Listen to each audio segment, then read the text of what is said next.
దేవుడు నిన్ను ఒక ఉన్నతమైన వ్యక్తిగా, ఒక ఉన్నతమైనటువంటి స్థితిలో ఉంచటానికి ఆయన ఆశపడతా ఉన్నాడు. నిన్ను బట్టి నీ కుటుంబాన్ని ఆశీర్వదించాలి. జ్ఞానవంతురాలు తన ఇల్లు కట్టుకొనును అని ఉంది. దేవునికి మీ ఎడల ఉన్నటువంటి తలంపులు బహు విస్తారములు. కాబట్టి మరి నీ తలంపులు నిన్నేం చేస్తూ ఉన్నాయి? అణిచివేస్తూ ఉన్నాయి. ఎప్పుడు నేను శక్తి లేదు అనుకుంటే శక్తి లేకుండానే అయిపోతారు. తెలివి లేదనుకుంటే తెలివి లేని వాళ్ళగా ఉంటారు. జ్ఞానం లేదనుకుంటే నీకు ఉన్న జ్ఞానం బయటికి రాదు. కానీ అందుకే చదివే వాళ్ళు కూడా నేను చదవగలను. ఈరోజు ఎగ్జామ్ టైంలో పిల్లలు ఎందుకు భయపడిపోతున్నారు తెలుసా? చదివిందల్లా సంవత్సరం కష్టపడి చదువుతున్నారు. ఎగ్జామ్ టైంకి వచ్చేసరికి వాళ్ళ మైండ్లో సైతాన్ని ఏం చేస్తుంది తెలుసా? ఏం క్వశ్చన్లు వస్తాయో, ఎలాంటి పేపర్ వచ్చిందో, అది అంతా కష్టంగా ఉంటుందో, నువ్వు రాస్తావో లేదో అనగానే వీళ్ళకి ఇక్కడ అరికాళ్ళల్లో మొదలైంది చలి, జ్వరం వచ్చేసిద్ది అనమాట. అందుకే చాలామంది రాయలేకపోతున్నారు. మంచిగా చదివే వాళ్ళు ఎందుకు ఫెయిల్ అవుతున్నారు చెప్పండి? భయం, బలహీనత మనిషిని ఏం చేస్తూ ఉందంటే తను అనుకున్నటువంటి స్థాయికి వెళ్ళలేకపోతూ ఉంది.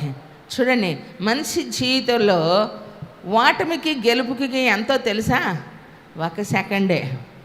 ఓటమికి గెలుపుకి 1 సెకండే.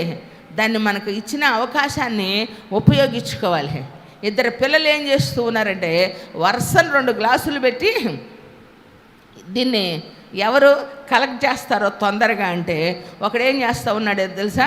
పరిగెత్తుకుంటూ పోయి ఒక్కొక్కటి ఆధార్ నుంచి తెస్తున్నాడు. ఇంకొకరు ఏం చేస్తున్నారు తెలుసా? తెలివిగా వాడు సగానే ఉండగానే వీడు మొత్తం ఏం చేశాడు తెలుసా? 1, 2 ఉన్నాయి అక్కడ. ఏమండి, వీడు మొత్తం స్టార్టింగ్ నుంచి పెడతాంటే మనమేమనుకుంటున్నాం? ఎవరు గెలుస్తారు? మొదటి నుంచి తీసిన గ్లాసులోడే అన్నీ గెలుస్తున్నాడు, ఇంకేముంది అయిపోయింది అనుకుంటున్నాం. కానీ ఫైనల్కి వచ్చేసరికి ఏమైందో తెలుసా? వీడు మొదటి నుంచి తీశాడు, చివరి ఉన్నాయి కదా, చివరి నుంచి తెచ్చినోడికి దగ్గరలోనే ఉన్నాయి కాబట్టి ఆ 1, 2 తెచ్చేలోపు ఈ చివరి నుంచి తెచ్చినోడు ఏం తెలిసాడు తెలుసా? దూరాన్ని నుంచి తెచ్చుకున్నోడే గెలిచాడు. కొట్టు చాపట్లే గట్టిగా. ఎందుకంటే జ్ఞానము దగ్గర ఉన్నటువంటి వెంటనే పెట్టేసేసుకుంటాం. 1 గ్లాసే తేడా, 1 నిమిషమే. 10 మంది పాల్గొన్న ఆటల్లో ఒకడే గెలుస్తాడు. ఆ ఒకడు కూడా 10 మంది పాల్గొనేది ఎందుకంటే నాకు వచ్చింది గిఫ్ట్, నేను గెలుస్తానని. అలాగనే ఎంతమంది స్త్రీలలో ఉన్నా, ఎందరూ మీ చుట్టూ ఉన్న వారందరిలో దేవుడు నన్ను ఆశీర్వదిస్తాడు. ఎందుకంటే నా ఎడల మీకున్న తలంపులు బహు విస్తారములు. కొట్టు చబడ్ల గట్టిగా. ప్రైజ్ ది లార్డ్, హల్లెలూయా. ఆయనకి మీ ఎడల ఉన్న తలంపులు విస్తారములు అని చెప్పి నువ్వు ఎప్పుడైతే గ్రహిస్తావో అప్పుడు దేవుణ్ణి స్తుతిస్తూ ఉంటావు, దేవుణ్ణి ఆరాధిస్తూ ఉంటావు, దేవుణ్ణి మహిమపరుస్తూ ఉంటావు. దేన్ని లెక్క చేయరు. దేవుని విలువ తెలిసిన వారు, శిలువ విలువ తెలిసిన వారు, రక్షణ విలువ తెలిసిన వారు డబ్బును లెక్క చేయరండి, ఘనతను లెక్క చేయరు, విలువను లెక్క చేయరు, ఏ పనిని కూడా లెక్క చేయరు. ఎంత లాభాలు వచ్చినా, అది ఎంత నష్టమే అయినా ఆదివారం వచ్చిందంటే నేను నా దేవుని సన్నిధిలో ఉండాలి. కొట్టు చాపట్లే గట్టిగా. కారణం, నేను ఎంతైతే నా ప్రభు కొరకు నష్టపోతానో అంత నా దేవుడు నాకు ఇస్తాడు. నా దేవుని సన్నిధిలో నేను ఎంతగా అయితే ప్రార్థిస్తానో అంతగా నా పరిస్థితులు ఏం చేస్తాడు? మారుస్తాడు. దేవుని సన్నిధిలో ఈరోజు దేవుడు మనకి ఇచ్చినటువంటి కృప ఎట్టిదో మనకు జ్ఞాపకం ఉండాలి ప్రియులారా, దేవుని సన్నిధిలో. అందుకు చాలామంది ఏం చేస్తూ ఉంటారంటే, మీరు దాదాపు వచ్చేసినట్టు ఉండారు. ఏమండి, మీరు మొదటే నచ్చారు నాకు, ఇప్పుడు కాదు, మొదటంటే ఫస్ట్ టైం వచ్చినప్పుడే మీరు నచ్చారన్నమాట. దేవునికి మహిమ కలుగును గాక. అందుకే జకరియా గారు రమ్మనగానే ఏం చేసేసాం? వచ్చేసాం. దేవునికి మహిమ కలుగును గాక. చాలా అలసిపోయినటువంటి పరిస్థితి ప్రియులారా. అయినప్పటికీ దేవుడు మనకిచ్చిన ఏ సమయాన్ని పోగొట్టుకోకూడదు. అవకాశము ఉన్నంత వరకు. ఎందుకంటే ఈరోజు రేపు ఇక్కడే పోసుపాడు మీటింగ్ ఉంది. రేపు మనం వస్తాం కదా, పగలిక్కడ చూసుకొని సాయంత్రం అటు వెళ్ళొచ్చులే, వాళ్ళతో కూడా కొద్దిసేపు గడిపినట్టు ఉంటుంది అనుకున్నా. ఆయన దైవజనులు చెప్పిన మాటను బట్టి ఇప్పుడు వచ్చైనా మరలా వెళ్ళొచ్చు. అని అనుకొని దేవుడు మనకిచ్చినటువంటి ఏ సమయాన్ని మనము పోగొట్టుకోకూడదు. మనకిచ్చినటువంటి ప్రతి సందర్భాన్ని కూడా విలువైనటువంటిదిగా ఎంచుకోవాలి. అందుకే నియమించబడినటువంటి ప్రతి రోజును కూడా శ్రేష్టంగా ఎంచుకోవాలి ప్రియులారా. ఎందుకొరకు దైవజనులు ప్రత్యేకమైన స్త్రీల కూడిక పెట్టారు అని అంటే, స్త్రీలలో దేవుని ఆశీర్వాదాన్ని కుటుంబాల్లో కట్టుకునేదానికి ఉపయోగపడుతుంది.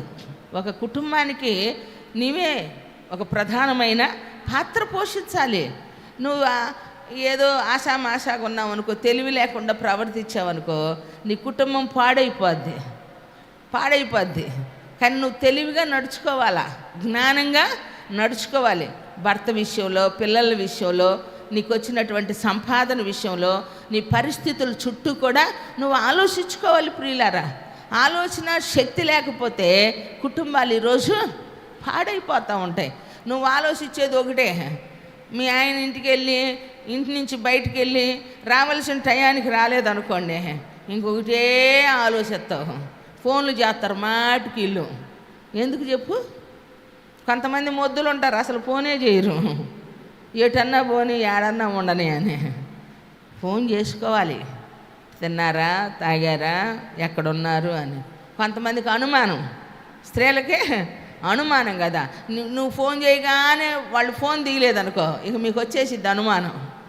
అది కాదు చేయాల్సింది. ఎంటాడి వేటాడేది జంతువుల్ని, మనుషుల్ని కాదు. కుటుంబాల్లో ప్రేమతోనే వ్యక్తులను మార్చుకోవాలా. వారి మనస్తత్వాలు మార్చబడాలి అని అంటే దేవుని సన్నిధిలో మీరే ప్రేమతోనే ఏదైనా జయించగలుగుతాం. అవును అక్క అంటేనే చేతులెత్తి చెప్పండి అవును అని. మగోళ్ళు కాదు మీరు. పాస్టర్ గారు వాళ్ళు నేనేం చెప్పమన్నాను? అవునక్క అన్నోళ్ళు అవును అనండి. ఎందుకు అవును? Praise the Lord. Hallelujah, hallelujah. ఎప్పుడు మమ్మల్ని ఒక దెబ్బ కొట్టలేదండి, ప్రార్థన చేయమని చెప్పలేదండి. ఏమండి, మమ్మల్ని ఇలా ఉండండి అని చెప్పలేదు ప్రియులారా. అలా అని చెప్పి మేము బుద్ధిగా బ్రతికామని కాదు, అలా అని మమ్మల్ని కొట్టనందువల్ల మేము తిరగబడ్డామని కాదండి. ఆమె మాదిరిగా బ్రతికి చూపించింది. వ్యాపారం చేస్తూ ఉండేది. Praise the Lord. Hallelujah, hallelujah. మాకు పేపర్లకి ఎంత కావాలనేదాన్ని. అక్కడ 10 రూపాయలు అవసరం అయితే 50 రూపాయలు తీసుకెళ్ళేదాన్ని పక్క వాళ్ళు అందరూ కొనిపెట్టడానికి. ఏమనేది కాదు. ఏమండి, ఉదయం ప్రార్థనకి వచ్చేవాళ్ళం, సాయంత్రం సినిమాకి వెళ్ళేవాళ్ళం. అయితే సినిమాకి వెళ్ళలా, అబద్ధాలు ఆడలా, మా నాన్న పెట్టే టార్చర్కి తిరగబడలేదు ప్రియులారా. విధేయతగా బ్రతకటం నేర్చుకుంది, మౌనంగా ఉండి ప్రార్థన చేయటం నేర్చుకుంది. ఆమె చూపించిన మాదిరి, అరే అమ్మ ఇంతగా బ్రతుకుతుంటే నేనెందుకు సినిమాకి వెళ్ళాలి, అమ్మ ఇంతగా భక్తి చేస్తుంటే నేనెందుకు అబద్ధం ఆడాలి అని చెప్పి మా అమ్మ చూపించిన మాదిరి మమ్మల్ని ఏం చేసిందో తెలుసా? క్రమపరిచింది. ఈరోజు భార్యాభర్తలు అరుచుకుంటా, తిట్టుకుంటా, ప్రార్థన చేయి, ప్రార్థన చేయి, వెళ్ళు చర్చికి. మీరు చర్చికి రాకుండా పిల్లల్ని పంపించి మీరేం చేద్దామని తనుకుందామని. ఏమ్మా, మీరేడికి రావాలా?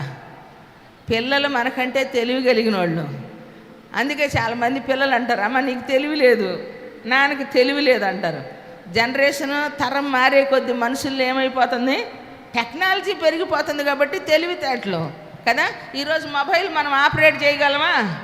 కానీ మన పిల్లలు మామూలుగా కాదు. వాళ్ళు చూపిస్తారు మనకి ఆపరేట్ చేసేదానికి, ఏది ఎప్పుడు ఎలా చేయాలి. వాళ్ళకి తెలివి ఉంది కదా.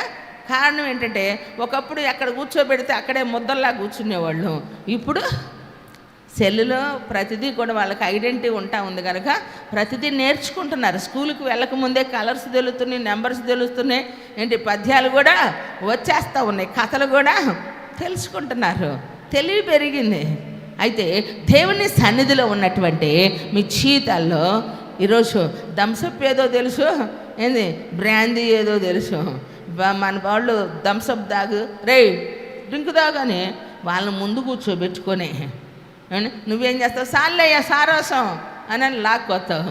వాడికి తెలుసు నానేం తాగుతున్నాడో.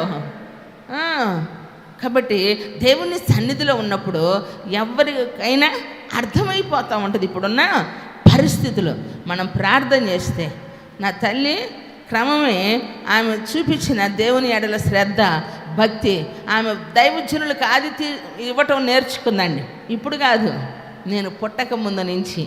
ఎందుకంటే నేను పుట్టడానికి కారణం నా దేవుడు, నా తల్లి నమ్ముకున్న దేవుడు. మా అన్నయ్యలు ఇద్దరు చనిపోయారు కదా, కనుక ఇద్దరు పిల్లలు చనిపోతే యేసుక్రీస్తుని నమ్ముకోమంటే సువార్త చెప్తే నమ్ముకుందండి. తర్వాత మా అన్నయ్య బ్రతికారు, ఆ తర్వాత మేము ముగ్గురు ఆడపిల్లలం. దేవునికి మహిమ కలుగును గాక. ప్రైజ్ ది లార్డ్, హల్లెలూయా. అప్పటి నుంచి మా కుటుంబాన్ని యోబు కుటుంబం అంటూ ఉండేవాళ్ళు. అందరం చర్చికి వెళ్ళి ఆదివారం ఒక ఇంట్లో కూర్చొని భోంచేసేవాళ్ళమండి. అందరం కలుసుకునేవాళ్ళం. అసూయ పడేవాళ్ళు మా కుటుంబాన్ని చూసి. ఏందిరా బాబు ఇలా ప్రేమ, ఎలా ఐక్యత అని. అది అన్నీ ఉన్నప్పుడు కాదు, శ్రమలో కూడా, కష్టంలో కూడా అండి, బాధల్లో కూడా కలిసి బ్రతకటానికి దేవుడు ఏం చేశాడు తెలుసా? యేసయ్య ప్రేమ మా అమ్మ మాకు ఉగ్గుపాలతో పాటు రగ్గరించి పోసింది. కొట్టు చాపట్ల గట్టిగా.